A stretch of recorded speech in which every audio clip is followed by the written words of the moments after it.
भारत और इजरायल की दोस्ती किसी से छिपी नहीं है। दोनों देशों के रिश्ते सिर्फ कूटनीति तक सीमित नहीं है, बल्कि रक्षा और सुरक्षा के मोर्चे पर भी बेहद मजबूत हो चुके हैं। हाल ही में भारत और इजरायल के बीच कुछ बड़े सौदे हुए हैं। सबसे पहला और अहम सौदा है बराक 8 मिसाइल डिफेंस सिस्टम का। इजरायल की कंपनी IAI ने भारत को $777 मिलियन का कॉन्ट्रैक्ट दिया है, जिसके तहत भारतीय नौसेना को यह अत्याधुनिक मिसाइल डिफेंस सिस्टम मिलेगा। ये सिस्टम दुश्मन के जहाजों और हवाई खतरों को दूर से ही तबाह करने की क्षमता रखता है। इसके अलावा भी इजरायल ने भारत के साथ एक और बड़ा सौदा किया है, long range surface to air missile system देने का। ये सौदा लगभग $630 मिलियन का है और इसे भारतीय नौसेना के 4 युद्धपोतों पर लगाया जाएगा। सबसे खास बात यह है कि इस प्रोजेक्ट में भारत की अपनी कंपनी BEL भी शामिल है, यानी मेक इन इंडिया का भी पूरा ध्यान रखा जा रहा है। सिर्फ हथियार ही नहीं, दोनों देशों के बीच सैन्य बातचीत और रणनीतिक सहयोग बढ़ रहा है।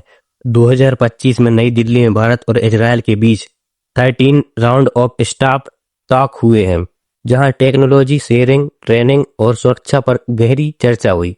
जुलाई 2025 में दोनों देशों के रक्षा अधिकारियों ने एक इंस्टीट्यूशनल फ्रेमवर्क बनाने पर भी सहमति दी, ताकि लंबे समय तक इन रिश्तों को मजबूत रखा जा सके।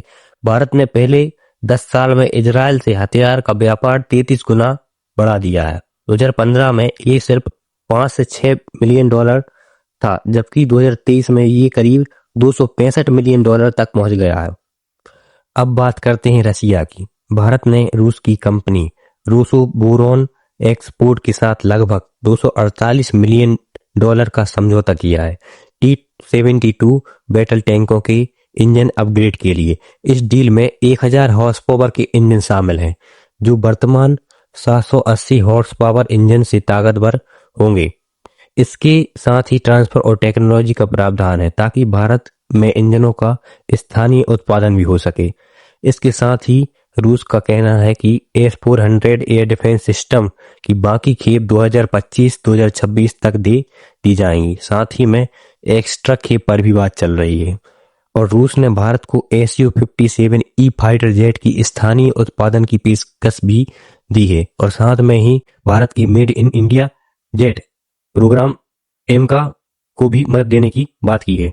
अब बात करते हैं फ्रांस की। भारत ने फ्रांस से भारतीय वायुसेना के लिए 26 नए राफेल मरीन लड़ाकू विमान खरीदने का सौदा किया है। इस डील की कीमत है करीब $7.4 अरब। ये विमान हमारे एयरक्राफ्ट कैरियर जैसे INS विक्रांत पर तैनात होंगे और हिंद महासागर क्षेत्र में भारत की ताकत को कई गुना बढ़ा देंगे।